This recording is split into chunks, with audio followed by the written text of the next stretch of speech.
Now, Biden's Build Back Better agenda is the most robust social investment ever. It's a sweeping omnibus that covers everything from paid family leave to climate change and even produces policies to fund them, including closing tax loopholes and increasing the corporate tax rate. It is in many ways the culmination of all the progressives' hopes and dreams. So progressives have taken an aggressive approach to passing the measure, attaching it to the hard infrastructure bill that already has bipartisan support, and then reframing the social programs as infrastructure themselves. But partisanship aside, this is in fact the boldest proposal for real structural change in decades, and it has widespread support. So this is in effect our generation's New Deal, which in many ways had a similar approach to social programs. We often look back at the New Deal and think of the roads and bridges, highways and suburbs that were created because of it. But the New Deal at its core was a social welfare program. It provided Social Security, the GI Bill for free college tuition, and government-backed home loans.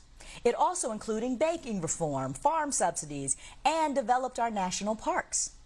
It's not enough to simply invest in our roads and broadband and transportation, even though, of course, it's desperately needed. But America's primary responsibility, its lifeblood, is its people. In order for citizens to have long-term, multi-generational sustainable growth, we need to invest in them. The lawmakers who created the New Deal, they knew this, and it's why Social Security is such a lifeline today. But the thing about the New Deal is that it wasn't designed for us at all. White people were the greatest beneficiaries. The New Deal's social spending programs were instrumental in growing the white middle class, boosting white home ownership and wealth creation. And blacks weren't even eligible for some of those programs back then. The government literally said, here, white folks, take these HUD loans and then go off and move to the suburbs, white flight. And then they redlined our neighborhoods and denied us loans to own them. Nonetheless, the New Deal policies enacted in the 1930s to build back after the Great Depression went a long way to help Americans recover from the financial disaster, to build wealth, and ultimately to thrive for decades to come. So fast forward to today, where we're faced with a similar crisis. The country has completely been sideswept by the pandemic and its unfolding consequences, and a lopsided economy where the top 1% hold all the wealth in this country. With a sympathetic Democratic president and Congress, you're probably asking, all right, then so what's the problem? Shouldn't this bill pass with flying colors? The party is perhaps more unified than it's ever been on the need for this reconciliation bill, also known as the Human Infrastructure Bill. That need is unquestionable. And yet the party seems to be at an impasse. Republicans, yet again, are holding this desperately needed bill hostage, as they have with the debt ceiling and they tried to do with the government shutdown. Good thing that didn't work. But for some reason, party leaders have caved to pressure from 3 moderate Democrats and a couple of people who followed them. Senator Kyrsten Sinema of Arizona, Senator Joe Manchin of West Virginia, and Representative Josh Gottheimer. Now, the Senate and House of Representatives hold a very slim majority, which means that any one legislator at this point could potentially kill this bill. For the Human Infrastructure Reconciliation Bill, there doesn't seem to be very much reconciling going on. The hope was that moderates keen to pass the infrastructure bill would just go along with the sweeping social bill, too. Pelosi, in an attempt to placate those moderates, essentially uncoupled the bills by bringing the infrastructure bill up for a vote today, presumably first, in hopes that the pressing time constraint would then bring the moderates to the table on the bigger, more sweeping bill. But progressives are holding firm in their threat to vote no, and Speaker Pelosi doesn't like to bring a bill to the floor unless she's pretty certain that it's actually going to pass. Over in the Senate, we have even more fraught negotiations.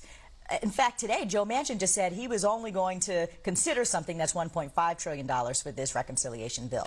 But it's unclear what the other moderates even want. And their resistance is just justified by these vague critiques with not, deep answers on all the things that they'd actually like to see changed in the big package, with one exception. I think they're pretty unified in not wanting there to be tax increases on the rich. And there we have it. Moderate Democrats are willing to kill the most expansive legislation since the New Deal because it's not fair to millionaires.